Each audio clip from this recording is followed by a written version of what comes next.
their experiences with Srimad Bhagavatam, and they're glorifying how it it helped them, or like how it brings the happiness, or like many things. It's when it's coming to me, so I'm not a fan of reading, or at least I do not read Bhagavatam on daily basis. And I do not have like too much to say something what is inspiring, or like anything so much about, but I'll try to speak like some parts, or some stories which inspires me or keep ringing with me most of the time. So with that, like we'll start. I do not have any specific words or something I would be speaking, but I'll just talk in general. So we'll recite the prayers. ज्ञानतिमिरान्धस्य ज्ञानाञ्जनशलाकया चक्षुरुन्मिलितं येन तस्मै श्रीगुरवे नमः। श्रीचैतन्यमनोभीष्टं स्थापितं येन भूतले स्वयं रूपा कदा मह्यं ददाति स्वापदान्तिकं। वन्देऽहं श्रीगुरो श्रीयुतापदकमलं श्रीगुरून् वैष्णवांश्च श्रीरूपं साग्रजातं सहगण रघुनाथान्वितं तं सजीवं साद्वैतं सावधूतं परिजनसहितं कृष्णचैतन्यदेवं श्रीराधाकृष्णपादान् सहगण ललिता श्रीविशाखान्वितांश्च। हे कृष्णा करुणा सिन्धो दीनबन्धो जगत्पते गोपेश गोपिका कान्ता राधा कान्ता नमोऽस्तु ते। तप्त कांचन गौरांगी राधे वृंदावनेश्वरी ऋषभानुसुते देवी प्रणमामि हरिप्रिये। वाञ्छाकल्पतरुभ्यश्च कृपा सिन्धुभ्य एव च पतितानां पावनेभ्यो वैष्णवेभ्यो नमो नमः। जय श्री कृष्ण चैतन्य प्रभु नित्यानंद श्री अद्वैत गदाधर श्रीवासादि गौर भक्तवृंद। हरे कृष्णा कृष्ण कृष्णा हरे हरे, हरे राम राम राम हरे हरे। नारायणं नमस्कृत्यं नरं चैव नरोत्तमं देवीं सरस्वतीं व्यासं ततो जयमुदीरयेत्। नष्टप्रायेषु अभद्रेषु नित्यं भागवत सेवया भगवती उत्तमश्लोके भक्तिर्भवति नैष्ठिकीम्। ॐ नमो भगवते वासुदेवाय। ॐ नमो भगवते वासुदेवाय। ॐ नमो भगवते वासुदेवाय। Okay.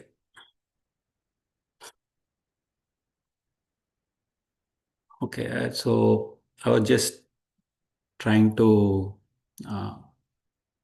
contemplate on my life and how I'm struggling with my sadhana.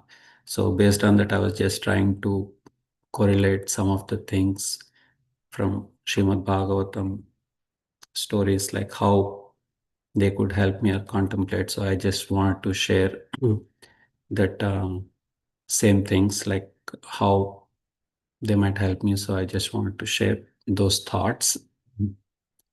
So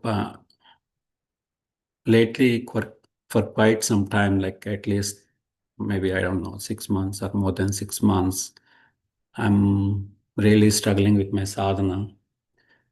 So every time I get inspired by listening someone, or reading someone, or talking to someone, but then I take a oath or vow saying that, okay, now I should be sincere in my sadhana to be successful, or at least to understand the not understand to realize that Krishna conscious process, or like to follow the Krishna consciousness sincerely. But then when I start doing it, so okay, like next 2-3 days I wake up early do the chanting in the morning time, early morning time, which is auspicious thing. And like that, maybe it will go for 2, 3 days or maybe a max a week. And then I'll be falling off my process. Then I was keep thinking like, why is it happening? Which I could do before this time. So, and I was questioning myself the why. And so then I was thinking like, then it said like, okay, maybe for now, because I didn't have that taste for the holy name or the process, I'm not getting that inner satisfaction and I'm not able to enjoy. But since I gave a oath to Guru Maharaj that okay, I'll do this specific thing. So I start following like morning chanting or following the four regulative principles. Many of those rules are the process is just as a ritual because since I made a vow to someone, but then like really experience or enjoying that process.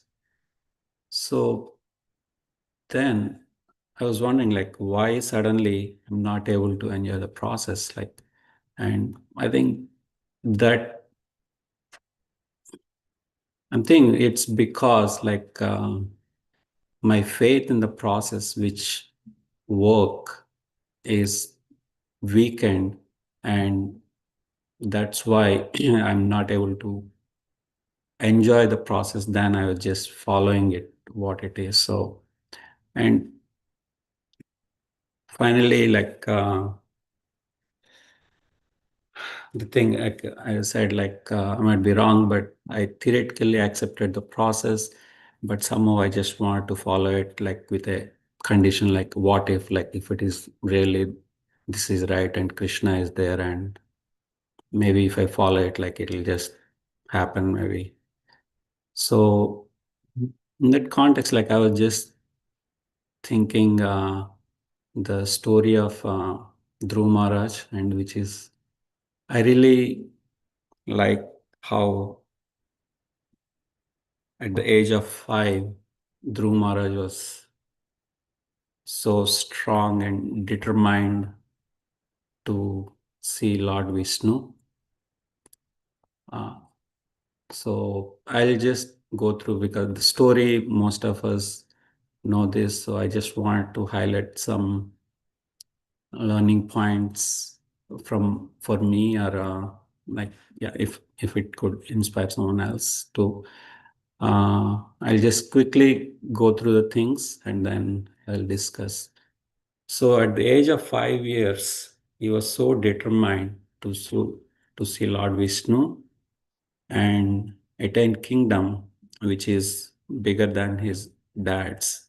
It's just because his stepmom Suruchi told that you have to take a birth from her womb in order to sit on his dad's lap. So he was so distressed and he was sad, and then he went to his mom, and his mother Suniti told only Lord Vishnu, who is supreme, can fulfill anyone's desires. So with that one word, he was so determined to see Lord Vishnu, and then he set on his travel to go to forest and see how we can find Lord Vishnu. And we know that like in the process, like he met with Narada Muni, and and how Narada Muni tried to test uh, Dhruv Maharaj's determination by discouraging him by saying many words, many things like you are very young, you won't be able to sustain, you won't be able to see him. It's okay, so you can go back home and then uh, stay with your mom and enjoy the opulences or whatever it is. It will be hard for you to see. But then Dhruv Maharaj was so determined, and he replied back to Narad Muni that, okay, so if you can't help me find Lord Vishnu, it's okay. So at least don't stop me. So let me go and find a different way, or like maybe some other things. So on this point, like when it's coming to Dhruv Maharaj's determination, I was thinking I can learn here that when someone has like that strong desire to attain something, nothing can stop them from trying to achieve it. Even anyone says anything, still it won't stop them. They wouldn't believe and they wouldn't think of anything negative like what if situations. Oh, okay, what if it fails? But they will be very determined to follow the process. So I think this is one of the things which is uh, lacking in me. So I was one of the learning points I was trying to take from there. And the thing is that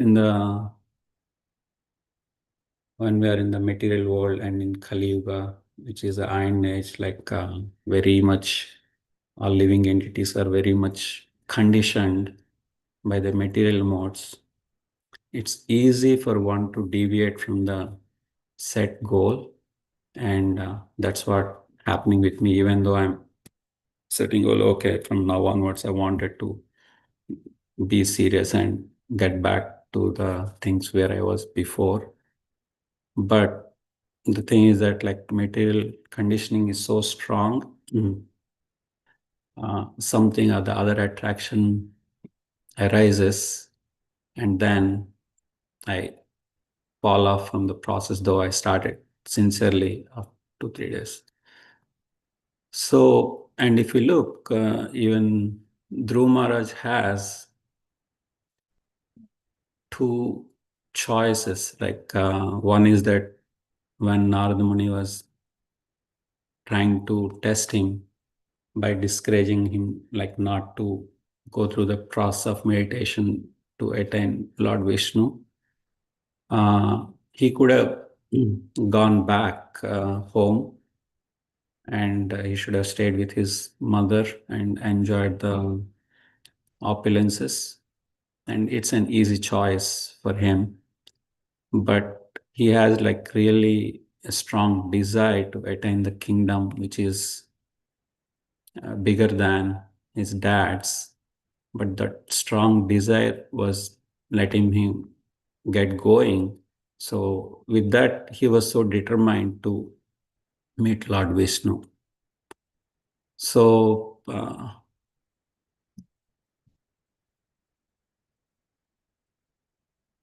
and we know that like after seeing through Maharaj's determination, Narad Muni gave him that mantra Om Namo Bhagavate Vasudevaya to meditate upon, and also he explained that process of meditation, and Dhruva followed his guru, or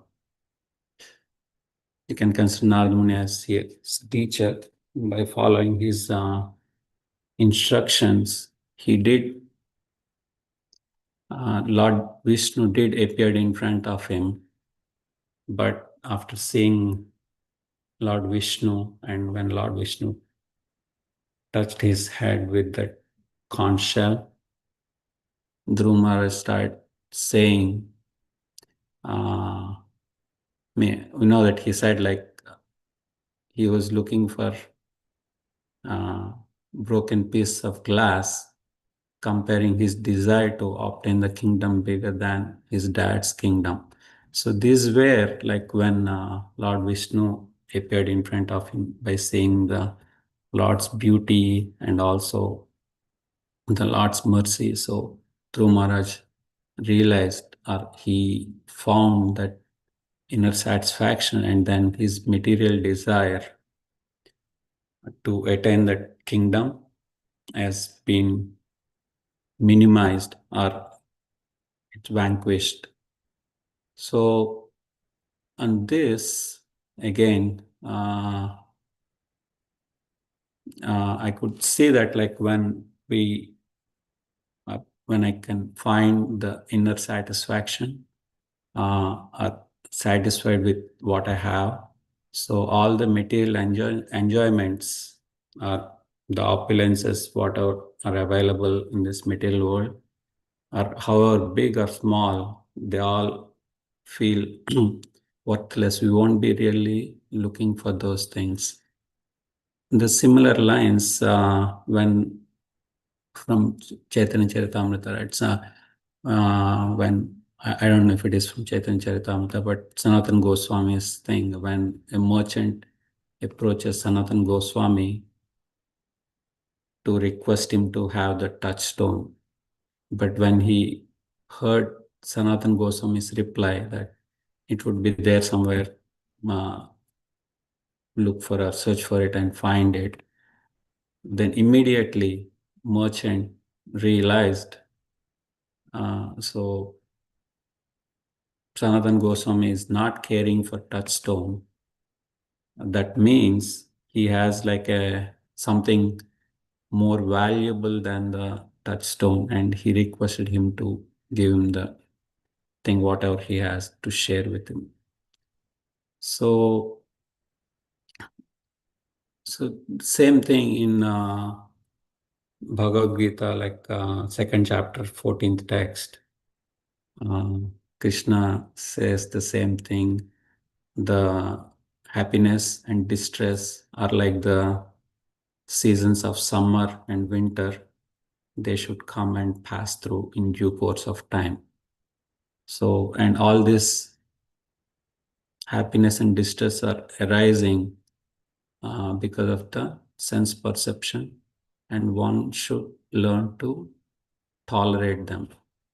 So, when it coming to the point of tolerate, so we know that like in Prahlad Maharaj's pastimes, how much Hiranyakashipu tried to punish him so much, but he was so tolerant. And also when Narsimha Bhagavan appeared in front of him and asked for the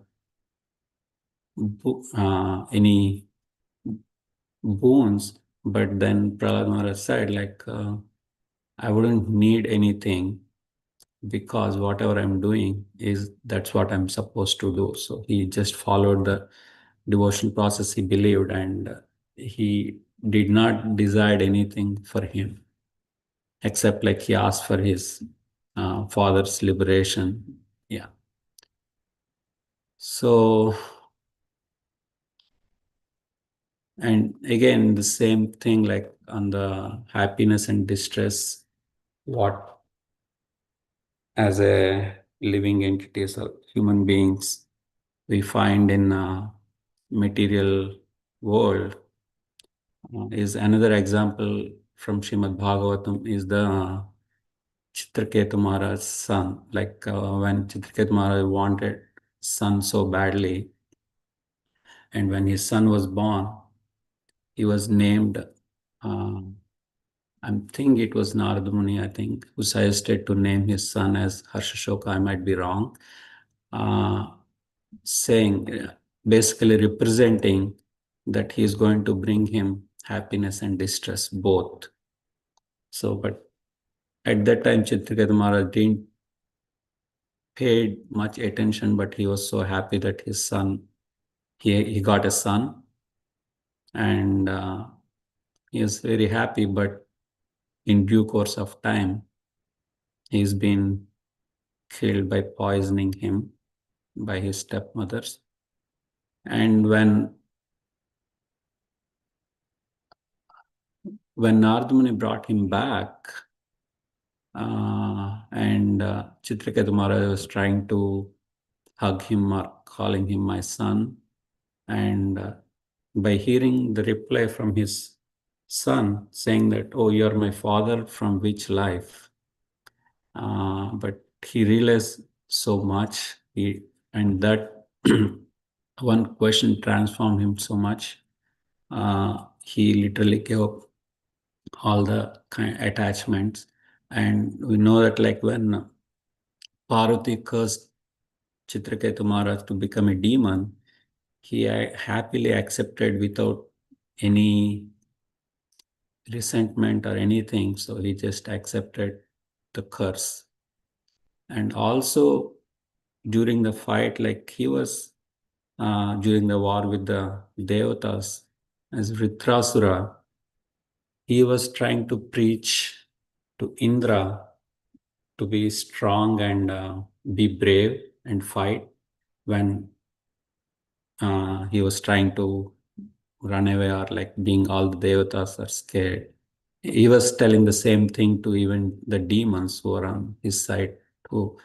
So, but uh, and he was saying that to fight bravely because Indra has the support of Lord Vishnu, so there is nothing to worry.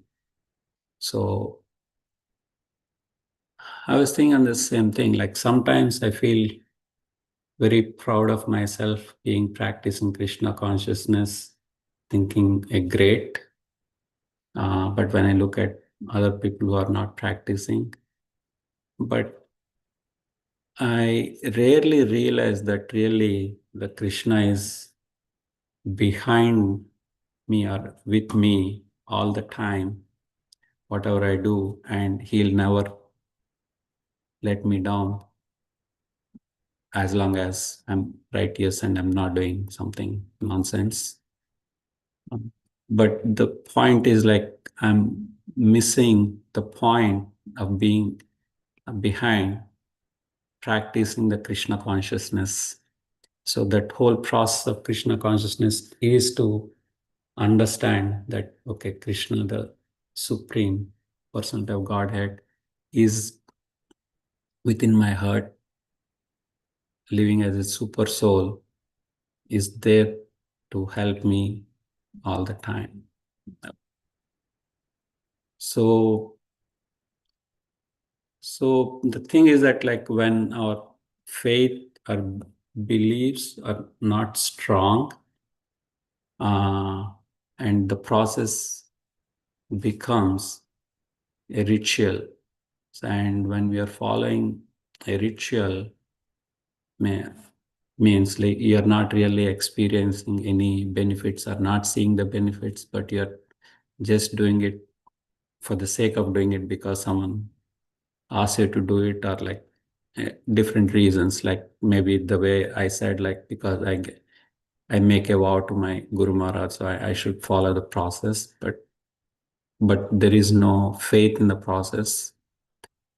So then in that case, the ritual might fall off at any time. Like at this time, I might be doing at least with a respect to the Guru Maharaj, but if I not try to correct it myself, so I might fall off the process of ritual and say that who cares? So in a similar context, right, just to conclude, so in the Nectar of Instruction, so Rupa Goswami gave those 12 instructions, like 6 to do and 6 not to do. And if I could follow them to sincerely to some level, to uh, detach,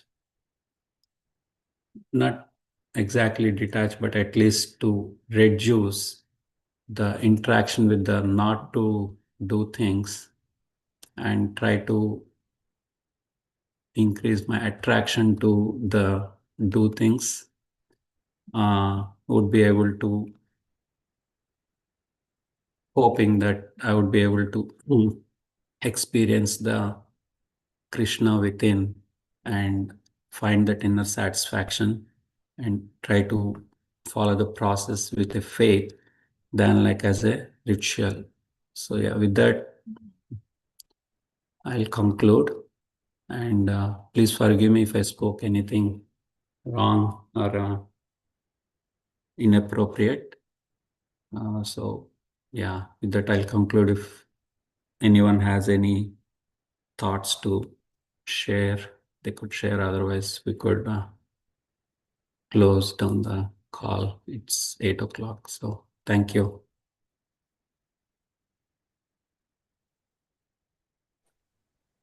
Hare Krishna.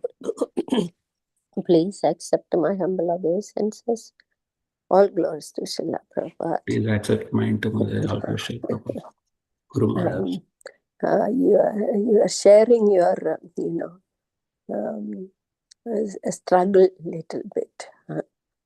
Recently, not recently, for a couple of years, I have been very much having that, being unsteady in sadhana. I had a very bad struggle, and still, and of course, at my age, I can say old age problem, health problem, this, that, everything. But it's really, thank you for sharing. This is a very hard struggle to keep your sadhana even. And, of course, once you reach Nishta stage in a very, and remain there, I guess Ruchi will come. So that struggle with Nishta is a very tough stage in everyone's life, I think. I just wanted to share, and thank you for sharing. And of course, Dhruva Maharaj and King Chitraketu's examples, they are the ultimate, no look back like that. That is a very, King Chitraketu's son's question. That is one which will totally explain that. What is that thing? Brahmayan Sarva Loka, that is living entity is going through this Different world yeah lifetimes. Yeah. yeah Birth lifetimes, and death cycle. Yeah. and through all these planets and all, there is and then we are just passed on like a gold coin who somebody possesses for some time, and somebody else he will have it like that. There is nothing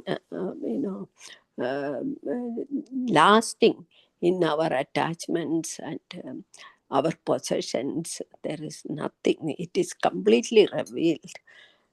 Thank you very much, Prabhu. Hare Krishna. It is very awakening. Sharing your experience, but yeah, thank you. Hari Thank you. Bol, Prabhu. Dandavat Pranam, all Krishna glories to Prabhuji, Srila please accept my Prabhupada. Shri You Prabhuji. exposed yourself today. Yes, Prabhuji. So Why did you do that, Prabhu? In this scenario that, I thought you are a good devotee. You are, I'm dare to expose myself, right? So basically, this is the struggle. Everybody has it, but you're openly saying that I have this, I have this, I have this. See, what I understand is I am really appreciating you that you are seeking the shelter of Srimad Bhagavatam in your struggle, and you are taking that example. Oh, this is what happened. This is what happened. That means you are really a serious student in seeking shelter. In such situation, what should I do? Where should I go? Whom should I approach? Who is my shelter? I think the way you spoke, it gave me that feeling whom to take shelter when we are all struggling. I think this is the spiritual master will be very pleased. Krishna will be very pleased in this kind of approach and struggle. Where to go, right? It's not like Maharaj used to say that Rampad Maharaj, how to is sadhu sangha, right? Don't ask how to questions. How there's a regular answer is sadhu sangha. But this is right. One way, yes, it is sadhu sangha will definitely help us to. What happens is, we are shy ourselves to talk to someone, hey, what if other person thinks about me? I'm in this moment for years, and still you have that problem. Of course, everybody has that problem, no matter what. So the best thing and having the shelter is to talk to someone. But what happens is whenever you hear Srimad Bhagavatam and Prabhupada lectures and many lectures you keep hearing, we may not understand what Prabhupada is saying completely. So we always seek shelter with some other devotee to talk. Is that right? Is my understanding right? So do I need to do this way? Yeah, it will purify our consciousness, but doubts cannot be cleared 100% when we just keep hearing, and not talking to anyone. And I remember once Radhikaraman Prabhu mentioned he had a lot of doubt and was literally thinking, what should I do? And he randomly opened a third canto, or no, which I don't know which canto it is. Kashyapa, I think Kardama Muni is some example he said, and that he relates his life and example of no, his doubt was completely cleared when he took shelter of Srimad Bhagavatam and opened that random page and Kardama Muni's story that related to him very wonderfully. So I am thinking in that way, you're really into seriousness that, wow, this is important for me and how to progress in my life, in my struggle. And so I really admire the way you um, disclosed yourself. Thank you. Hare Krishna. Thank you, Krishna. So I have the means just to share that means still I have not gone through the full or shelter of Bhagavatam, but yeah, I do have that thought, but with my limited knowledge, I just contemplate on some things. So thank you for inspiring and giving that analogy like Radharam Prabhu's thing. So it's really inspiring. But I do hear like many times they say that like if you're in trouble, like try to open Bhagavad Gita or Bhagavatam, so you'll try to find solutions. But I never tried, but it's a good example. Thank you, Praja. Hare Krishna, Prabhu. Krishna Please Mataji, open up please your accept blessings. humble and salvation All Prabhupada and the Guru glories Maharaj. to Srila Prabhupada, Guru Gauranga. Everybody spoke so nicely, and your heart, from the heart sharing was so wonderful, Prabhu. I think, like Balaram Prasad Prabhu said, we can all resonate with that. I know I can. My challenge sometimes I feel is, you mentioned the faith in the process. For me, I feel is sometimes it's overconfidence in the process. It's like avashya rakshive Krishna, so my effort becomes, you know, kind of reduces. But I think these whole sessions, of sharing has been so nice, because it's something that you can relate to, so well. So. Thank you very much, Prabhu, for sharing and reminding us about Dhruva Maharaj. And yeah, thank you so much. Hare Krishna. Mataji. But yeah, I seek all the devotees' prayers. I can be more sincere in my sadhana. Somehow Krishna can Prabhu, you inspire are me. Yeah. the seva to the Prabhupads every day, washing his clothes, doing his duty. I think Prabhupada will take you to the right place. No worries, Prabhuji. Thank you, Prabhu. Hare Krishna. Hare Krishna.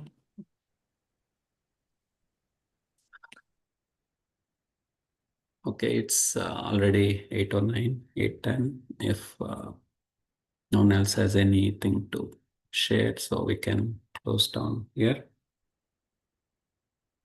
Vanchakalpatarupyascha kripasindhapyo cha patitanam pavanebhyo vaishnavebhyo namo namaha. Krishna devotees, happy Krishna conscious day. Thank you. Krishna.